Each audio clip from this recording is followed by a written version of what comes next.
When I do my daily walks with my dog, I will pick up branches with pretty colored leaves or pine cones that have fallen to the ground. So you can make your walks with your dog or your kid an opportunity to be creative and fun and bring some of that beautiful fall foliage in. Today on the Harness the Power of Planning podcast, I have a kind of a holiday themed show.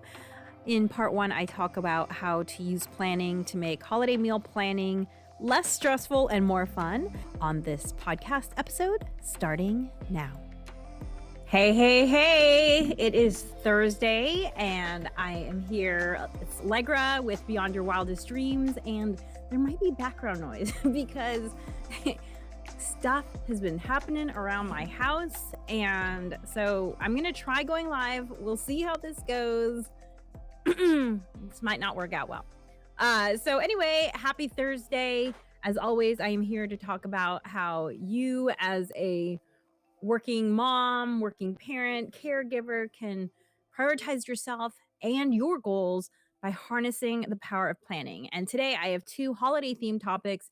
You might be wondering, hey, Allegra, it's only November 7th. Why are we already talking about gift giving and holiday meal planning? And the reason why is because you got to plan in advance. There's a saying in the productivity world that for every 1 minute you spend planning, you save 10 minutes of doing. And in addition to all the time savings, there's also a huge decrease in stress and anxiety. Okay. And if you are someone who likes the holidays and likes to do a lot of things during the holidays, then there's a lot of added stress.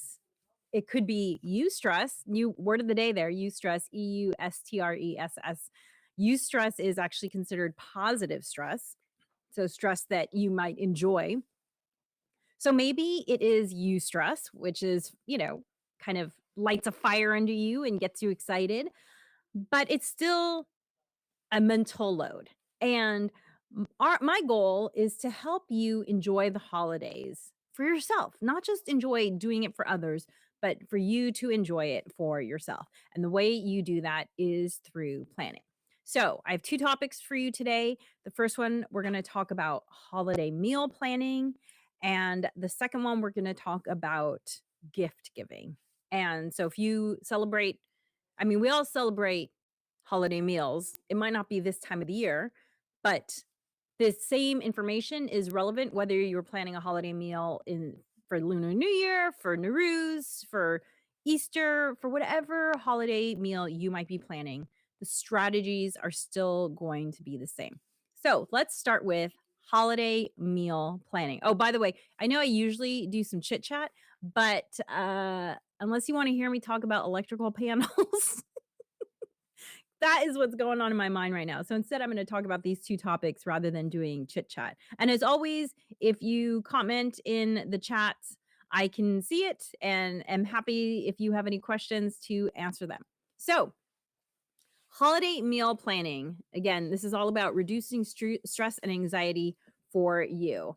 And the first thing with holiday meal planning is to start to uncover all of the invisible work that goes into meal planning, right? Like it's not enough to say, to take your planner and write down, okay, I'm going to have a holiday meal on this day. That's not enough. There's all of this stuff that leads up to the day itself. So, step one is to name that invisible work. So, first of all, obviously, you're going to have to go grocery shopping. And when I have a big celebratory meal that I'm planning, so if I'm having a dinner party of any kind, I tend to shop in at least 2 trips. And I just know that I'm gonna have 2 trips going in. I feel like it's even that little thing, that little knowing that you're gonna spend you're gonna go to the grocery store more than once actually helps reduce stress because then you're not like, "Oh, shoot, I forgot something." Nope, you're always gonna forget something. You're always gonna run out of something at home in the interim. So just know that you're gonna have to do 2 trips, okay? And I like to do the first trip 6 days before. So whenever your holiday meal is, go ahead and write down that day and then back up and say 6 days before, you're going to do your first grocery trip. And then 3 days before, you're gonna do your second trip. And that way, at least for me, that allows me to skip going grocery shopping on the weekend. So let's just talk about Thanksgiving specifically because that's the holiday meal coming up that I'm thinking about. So I put into my planner. So let's look at, I'm just going to flip to my planner right now. So Thanksgiving is on November 28th this year. So I am putting in my planner on November 22nd, the Friday before, I'm writing first grocery trip. And then on November 25th, I'm writing second grocery trip. And it's interesting because I actually go to different grocery stores for those 2 trips. For the first trip, the one happening on the 22nd, I don't know if you can hear all the noise going on around me. Hopefully you can. Hopefully my unidirectional microphone is doing its job. But on the 22nd, I go to the grocery store that's a little bit further away, but they have more things that I like. That's Sprouts. They have more products that I like, specialty products that I can't get anywhere else. Then on the 25th, I'm actually that Monday, I'll do my second grocery trip at Ralph's, which is closer to me and also has a great selection, but it doesn't have some of the specialty products that I like to get from Sprouts. So those are my 2 grocery trips. Now, I also the nice thing about doing most of my shopping on Friday and Monday is that it still gives me 2 days to go to the grocery store if I have any last minute emergencies. And I try to be done, done, done. So if I have a last minute emergency, I know that that's going to happen. That grocery store run's going to happen on the 19th. So baked in at least 2 grocery store days that give you enough room so that if you have to do a third emergency trip for that thing that you ran out of at the last minute, it can happen and not be stressful. I try to avoid the grocery store on Wednesday. Last year actually was I know for sure I was able to get all my grocery shopping done in just those 2 days, and I was so happy because I was like, "Woohoo, no grocery store for me on Tuesday or Wednesday. Phew." Okay, so that's the first thing. Then backing into that further, you have to think about, okay, so if you're hosting a meal, having people over, you're gonna have to think about setting up your table. And that could be something that you start doing. Like if I'm hosting people at my house, usually I'll start pulling stuff out around Friday so that I can just kind of do it in a leisurely way, setting up my table. And also that allows me to sort of like add and subtract things like decor pieces to the table. So that's something that I start doing again around that same day as the first grocery trip. Even if you're not hosting people though, you might want to have started gathering decorative objects. And this can be something, this doesn't have to be something that you buy. When I do my daily walks with my dog, I will pick up branches with pretty colored leaves or pine cones that have fallen to the ground. So you can make your walks with your dog or your kid an opportunity to be creative and fun and bring some of that beautiful fall foliage in. I love finding pieces. There are these big trees that grow on my street, and around this time of year, they're starting to have some red leaves, but most of them are still in the green yellow spectrum. And inevitably, the wind will knock some of those leaves down, and I will collect some green, some yellow, some red leaves, and I will put them in a vase, and that will be part of my decor. Another thing I have to do is that I actually have these battery powered candles that I like to use during the holidays because I don't like to have lit candles all over the place. And I use rechargeable batteries. And so if I'm going to use those candles, I have to start recharging my batteries. So again, that's an invisible task that you might not see, but it takes half a day for them to be charged. And so you want to set that up before you are before you need them. Okay. So again, this is just making the invisible visible. So here's some other things that you might need to do. So I'm just going to shout things out. Feel free to grab a piece of paper and a writing instrument and write these down. So if you're hosting a holiday party, invisible task is deciding who to invite. And that is something that you absolutely want to do immediately, right? If you're hosting people for Thanksgiving, then November 7th is a great time to decide who to invite. And, you probably need to invite them as soon as possible. So then you need to invite people. So you could put, let's say you're going to put down November 9th or November 10th as the day that you decide to invite people. That gives people a nice 2.5 weeks to, plan accordingly and come over. And then you're going to, right, you have the 2 to 3 grocery shopping trips. You have to figure out whatever decor you want to do. You might have to wash or dust, like, for instance, if you're bringing out plates that maybe you haven't used in a little while, you might have to wash those because they might have accumulated some dust or something like that. Um, you also will need to, for me, charge batteries for candles. Another thing you might be doing kind of around this time of year might also be,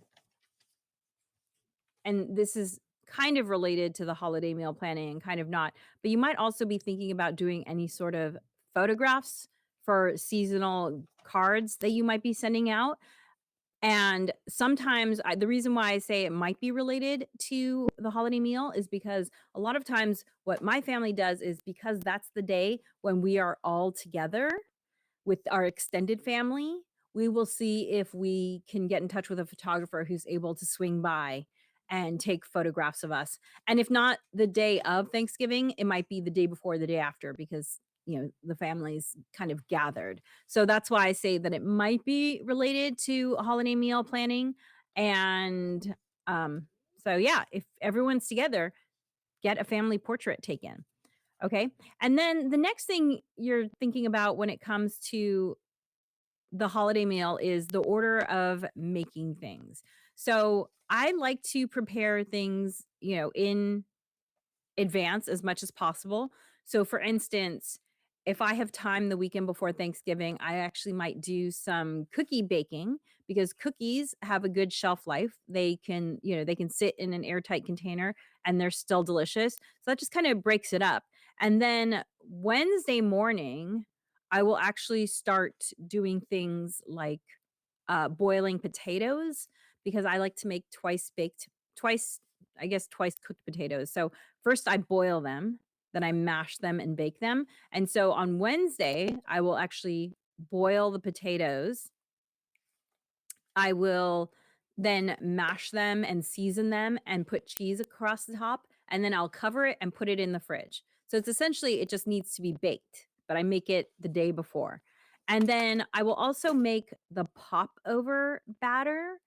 I like to make popovers for Thanksgiving. It's this bready concoction that's very eggy, and actually when you break it apart, it kind of looks like custard inside.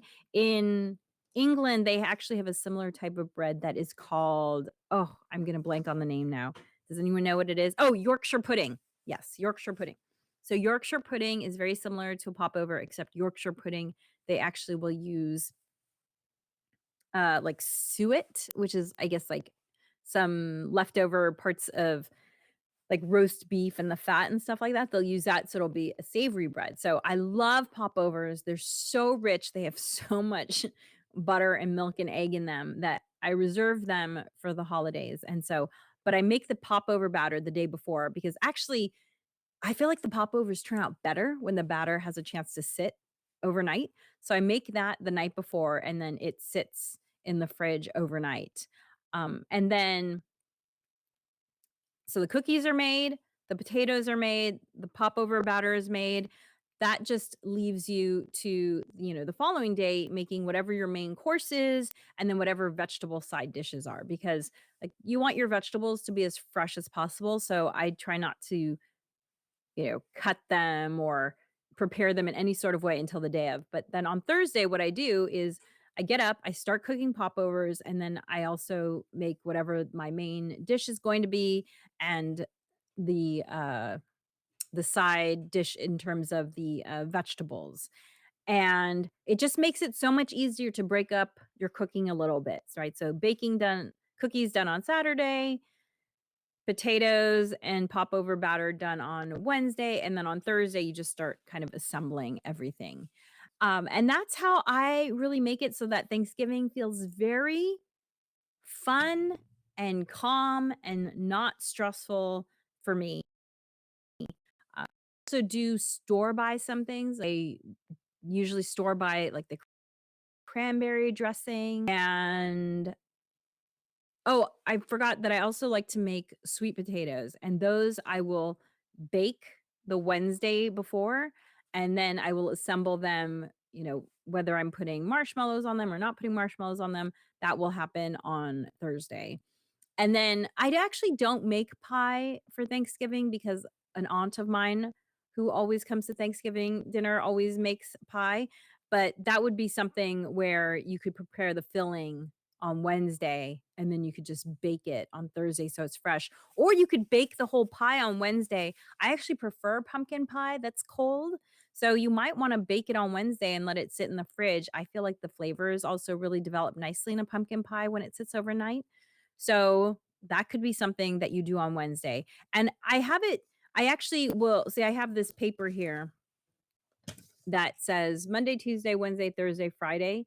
And so when I have something big happening like a holiday meal, I will put what I'm doing. Actually, here's this other piece that I had already made where you can see, Wednesday, AM, make and bake cookies. So just to help break it down, because thinking about it in advance just helps to make it real for you. It helps to make your subconscious mind is working on it. And it just, brain science has shown that it decreases your stress when you write things down. So take advantage of that and write things down. And your holiday meal planning is going to feel so much easier. I'd love to know any tips or tricks you have for how you do your holiday meal planning. Please feel free to comment, even if you're watching the recording. I do get those comments. And one other thing to think about, I like to have table linens when we're having a nice meal.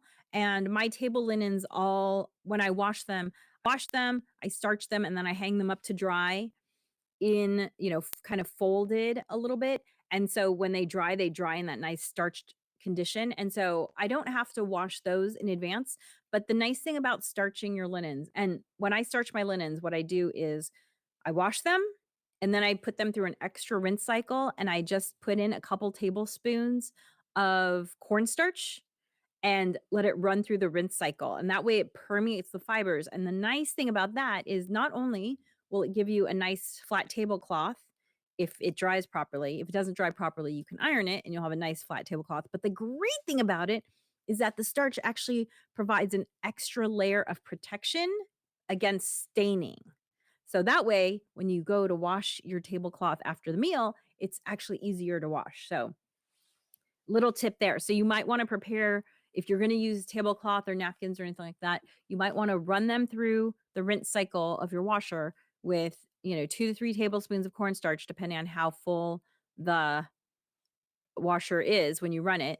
And it'll be much easier to clean them and you'll get nice sharp corners when you iron them if you want to do that thing. If I have time, sometimes I will iron my napkins. If I don't have time, whatever. I'm not super picky about that. So, hopefully that helps you have a much calmer holiday meal whatever you are celebrating this year. And of course, I'd love to hear your tips and tricks for keeping a holiday meal planning fun and sane. That is it for this week's podcast and videocast. I hope the audio was good. As I mentioned, there was some work happening here at my house, but hopefully it worked out well. And, doing a little bit of planning now is going to set you up for success as the holidays start to roll on. And by the way, if you didn't take part in